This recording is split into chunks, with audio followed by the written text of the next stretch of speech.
Good evening, Dumb Nation, episode 432. My name is Matthew Spear. I'm the host of Don't Unfriend Me. Welcome to the show. This is a little segment called Breaking Truth. And tonight we're talking about Kevin McCarthy and also Swallwell, Omar, and Schiff, all ousted from oversight committees that require clearances. And I'm going to tell you why tonight. I'm going to tell you why it's a good thing. And McCarthy's off to a good start, which is hopefully going to be consistent throughout his entire tenure as Speaker. We will be right back after this message from my good friend Eli Crane.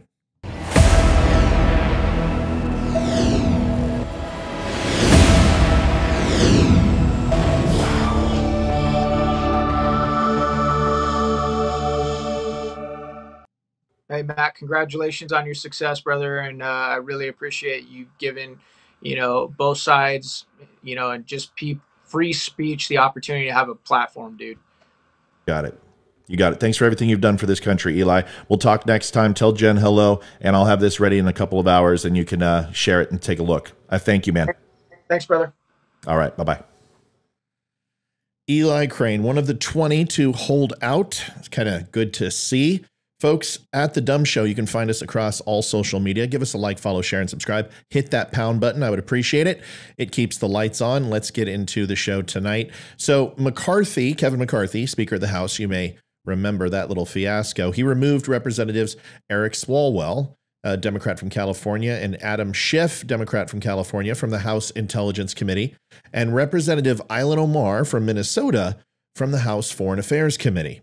He cited Swalwell's association with a Chinese spy, Schiff's boosting of the now debunked Steele dossier, and Omar's criticism of Israel as reasons each lawmaker is unfit to serve on committee assignments. Now, I'm going to go through each one of these and expand on Kevin McCarthy's reasonings. I happen to agree with him wholeheartedly. When it comes from a clearance perspective, the qualifications are immaterial. If you can't get your foot through the door, well, you don't go.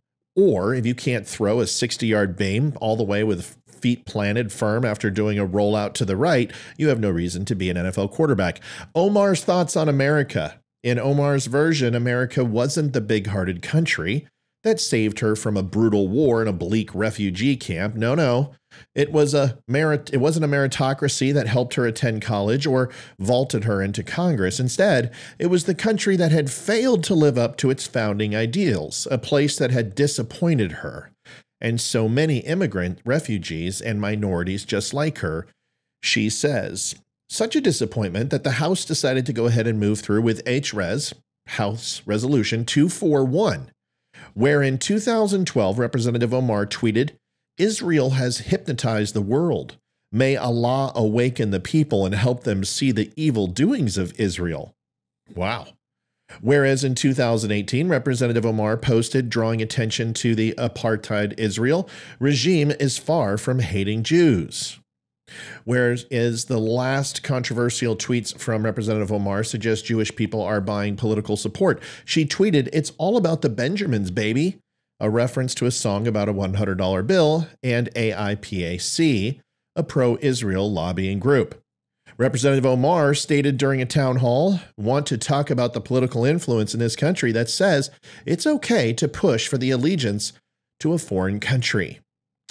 Speaker Nancy Pelosi denounced Representative Omar's statements during that time, saying, "We condemn these remarks and call upon Congressman Omar to immediately apologize," is not going far enough. On March 7th, 2019, Democratic leadership failed to primarily and directly address Representative Omar's anti-Semitic remarks in a resolution that should have been specifically about anti-Semitism so as to address the rising threat thereof. Jewish people are subject in the media and political campaigns to numerous other dangerous anti-Semitic myths, including that Jewish people control the United States government or seek global political and financial domination, and that Jewish people are obsessed with money. Accusing Jewish people of being more loyal to Israel or to the Jewish community than to the United States constitutes anti-Semitism because it suggests that Jewish citizens cannot be patriotic Americans and trusted neighbors. And when Jewish citizens have loyally served our nation every day since its founding, whether in public or community life or military service, they deserve that respect. All Americans, including Jews, Muslims, Gentiles, and Christians, and people of all faiths and no faith, have a stake in fighting anti-Semitism, as all Americans have a stake in fighting every form of bigotry and hatred against people based on religion, race, or place of birth and origin. To be sure, this is not the first time that Omar has made remarks which are highly questionable. She referred to the attacks of 9/11 as some people did something. Then there is the tweet saying, "May Allah awaken the people and help them see the evil of doings of Israel." She blamed the U.S. for the terrorist attack on Kenyan Mall that killed 70 people and wounded 200 more. She wanted a Minnesota judge to show leniency to a man who tried to obtain fake passports to go fight for ISIS. She blamed the U.S. for the Venezuelan coup. She supported the terrorist organization Hamas as they fired rockets at Israel. She complained about the way Americans pronounce Al-Qaeda. That's the proper way to say it, by the way. She made the false claim that U.S. forces killed thousands of Somalis during the Black Hawk Down mission and included the hashtag #NotTodaySatan. Here's the thing for Omar. Under Guidelines A, the holder bears the burden to clearly demonstrate the following when having a security clearance: unquestionable loyalty to the United States. And after all, they will be in possession of sensitive information that could lead to varying levels of damage to national security if compromised. This disqualifies her from the seat, and McCarthy is absolutely right. Showing you a quick video of KGP and her wonderful response to this. KJP? KGP? KGP sounds better. Whatever. The wannabe press secretary. Here it is.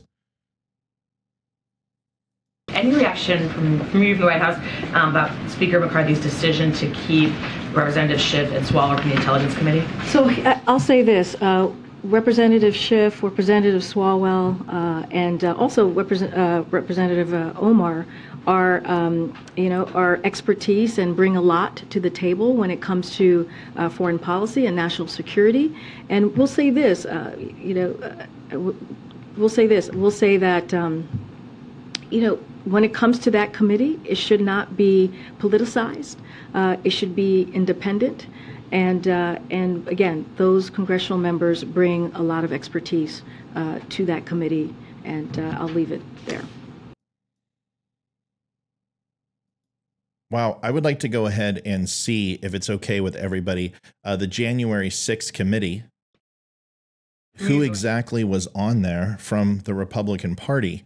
If I'm not mistaken, we're going to go ahead and say that Liz Cheney is an active Republican and someone who really truly believes in Donald Trump. Folks, Democrats have been doing this since anytime they get power, and they warned the Democrats, Republicans did, during 2016 and 2018 and said, let's not make this political. Let's go ahead and have a balanced representation on the oversight committees and all the committees in the House and in the Senate. Unfortunately, they did not listen. And this is the result. Here is a video, a quick one, of Mr. Swallwell and his rambling and crying and lambasting everyone but himself for his ouster. Tell about somebody else. So this is purely about political vengeance. The cost is not only removing us from the committee. On the Intelligence Committee, the cost is not only breaking, shattering the most precious glassware in the cabinet, a committee that's always been bipartisan. The cost are the death threats that Ms. Omar, myself, and Mr. Schiff keep getting because Mr. McCarthy continues to aim and project these smears against us. Even though we have said publicly these smears are bringing death threats, he continues to do it, which makes us believe that there's an intent behind it. But we will not be quiet. We're not going away. I think he'll regret giving all three of us more time. Well, you don't have to go away mad, just go away. Swallwell has a long litany of reasons why he should no longer have a security clearance, but I love how he says, well, these death threats are Kevin McCarthy's fault. We take them seriously. Interesting. You didn't take those very seriously against Kavanaugh and the other Republicans. Black Lives Matter, stalking people outside their house like Tucker Carlson. I guess that's a different leopard with a different spot. Swallwell repeatedly claimed, without a shred of evidence, that Trump not only colluded with Russia, but also that he was an agent of Russian intelligence. So it is a bit ironic to learn that the congressman who claimed Trump was an agent of hostile foreign power himself had a relationship with an alleged agent of a hostile foreign power. Fang began cultivating, Fin Fang is her name, Swallwell when he was a member of the Dublin, California City Council as a part of Chinese intelligence operations to get close to rising political stars. After he was elected to Congress in 2012, she became a bundler raising money for his re-election campaign, and she chose her target well. Swallwell became a member of the House Intelligence Committee and lead Democrat on the subcommittee with oversight over the CIA. Fang facilitated the potential assignment of interns into Swallwell's offices, and at least one case, an intern recommended by Fang was placed into Swallwell's D.C. office. Swallwell has thus far refused to discuss his relationship with Fang, and his office did not return a request for comment. The interesting thing is he also said that he won't answer whether he slept with her or not, but I'm pretty confident he did, considering that was his girlfriend, but maybe he just is saving himself for the right gal, maybe someone from Russia. Eric Swallwell couldn't get a permit at the flea market, let alone security clearance, in the private sector. He has no reason being in office, let alone being on a committee, and no reason to hold a clearance higher than hall monitor. Schiff also, we all know who Adam Schiff is, most famously claimed that Congress had not only uncovered a criminal conspiracy by the president's 2016 campaign, you remember, but also that he himself was in personal possession of a smoking gun. Schiff never shared any corroboration with the public. When The View's Meghan McCain asked him about it, Schiff declared that the confirmation had been in plain sight the whole time, which was the opposite of his claim that he had uncovered a seditious and clandestine conspiracy. Remember when he sat up there and read it like a mob hit report? And then he said, oh, I was just in character. Not necessarily, nobody took it seriously. Yes, the entire Democratic Party and all the people who watch CNN took it seriously because they don't have a sense of humor, Adam Schiff. They elected you. He knew, well, I guess they do have a sense of humor. He knew that the dossier was an Oppo research document paid for by the Clinton campaign and the DNC, and Schiff tried to suppress the information that undercut collusion accusations, claiming, for instance, that Devin Nunes's memo detailing the dossier's origins and lack of evidence was unsupported by the facts in the investigative record. And when after years of delay, Schiff was forced to release transcripts of interviews conducted by House Intelligence Committee into Russia meddling, we learned that the Director of National Intelligence, former Obama Attorney General, former Deputy Attorney General, and the FBI Deputy Director, among others, all told his committee that there was no direct evidence of criminal conspiracy. Schiff knew, and yet he confirmed and continued to profess that the central assertion of the dossier that the Trump campaign had colluded with Russian government during the 2016 campaign was not only possible, but a fact. He did so on numerous occasions and with great certitude. Every time he did, it was a bold-faced lie. These three don't deserve clearances, and without clearances, you don't get to be on the House Intelligence Committee or any other committee that requires a clearance. Everything else is a moot point. It's not about being fair. There's other Democrats that are available and probably can qualify to get on. But once again, this is what happens with consequence. Elections have consequences. We won the House. Republicans are making some changes. Get used to it. The year of the Chinese New Year is now the rabbit, and the House Speaker is Kevin McCarthy and no longer Pelosi, which was the year of the lizard. Folks, thanks for watching. Don't unfriend me. I appreciate it. Puns and all. Do me a favor, if you would not mind, if you would stop by thedumbshow.com, pick up yourself a cool shirt, some hats, some coffee, whatever you want. Stop by my good friend's site, pfcflags.com.